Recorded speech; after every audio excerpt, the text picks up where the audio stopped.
ഇറാന് നേരെ ഇസ്രായേലിന്റെ മാരക സ്ട്രൈക്ക്. ട്രംപിന്റെ അനുമതിയോടുകൂടി തന്നെ ഇറാന്റെ പ്രകൃതിവാതക സംസ്കരണ കേന്ദ്രത്തിൽ ഇസ്രായേൽ മാരകമായ ആക്രമണമാണ് അഴിച്ചുവിട്ടിരിക്കുന്നത്.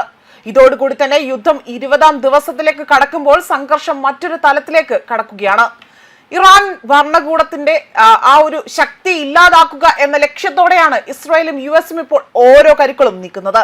കഴിഞ്ഞ ദിവസം ഇറാന്റെ 3 തലവന്മാരെയാണ് ഇസ്രായേൽ സൈന്യം ഇല്ലാതാക്കിയതും. ഇതോടെയാണ് സംഘർഷം മറ്റൊരു തലത്തിലേക്ക് കടക്കാനുള്ള സാഹചര്യത്തിന് ഇടയാക്കിയിരിക്കുന്നതും.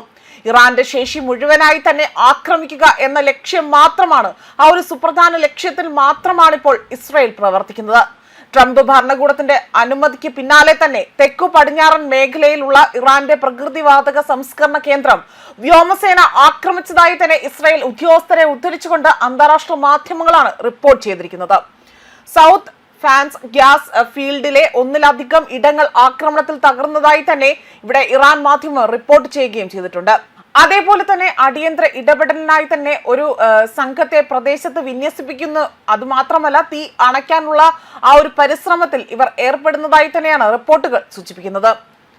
അസുലയിലെ south pass special economic agency, അതേപോലെ തന്നെ അതിന്റെ എനർജി സോണിൽ സ്ഥിതി ചെയ്യുന്ന ഗ്യാസ് പ്ലാന്റുകളുടെ ചില ഭാഗങ്ങളിൽ അമേരിക്ക, അതേപോലെ സയനിസ്റ്റ് ശത്രുക്കൾ ആക്രമണം നടത്തിയതായി തന്നെ തെക്കൻ ആ ഒരു പ്രവിശ്യയുടെ ഡെപ്യൂട്ടി ഗവർണർ അവിടെ ഉദ്ധരിച്ചുകൊണ്ട് ചില മാധ്യമങ്ങൾ കാര്യങ്ങൾ റിപ്പോർട്ട് ചെയ്യുകയാണ് ഉണ്ടായിരിക്കുന്നത്.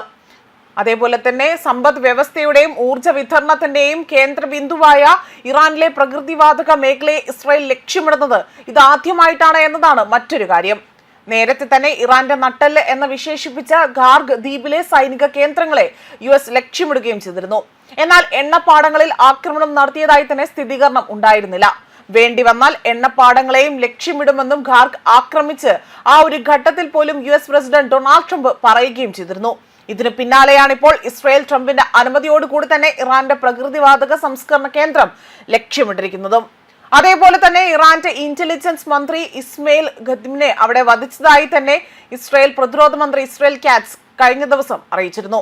രാത്രിയിൽ നടത്തിയ ആ ഒരു വ്യോമാക്രമണത്തിലൂടെയാണ് അദ്ദേഹത്തെ വധിച്ചതെന്നതാണ് ഇസ്രായേൽ അവകാശപ്പെടുമ്പോഴും ഇറാൻ അധികൃതർ ഇതുവരെയും ഈ വാർത്ത സ്ഥിരീകരിച്ചിട്ടില്ല. വരും മണിക്കൂറിൽ എല്ലാ യുദ്ധ മുന്നണികളിലും വലിയ ആ ഒരു അപ്രതീക്ഷിത നീക്കങ്ങൾ ഉണ്ടാകുമെന്നും ശത്രുക്കളെ വേട്ടയാടുന്നത് തുടരുമെന്നും ഇസ്രായേൽ കാറ്റ്സ് വ്യക്തമാക്കുകയാണ് ചെയ്തിരിക്കുന്നത്. ഇതിന് പിന്നാലെയാണ് ഇപ്പോൾ ഇറാന്റെ ഊർജ്ജ മേഖലയിൽ ആക്രമണം നടത്തിയതായിട്ടുള്ള സ്ഥിരീകരണം പുറത്തു വന്നിരിക്കുന്നതും. ന്യൂസ് ഡെസ്ക് കർമ്മ ന്യൂസ്.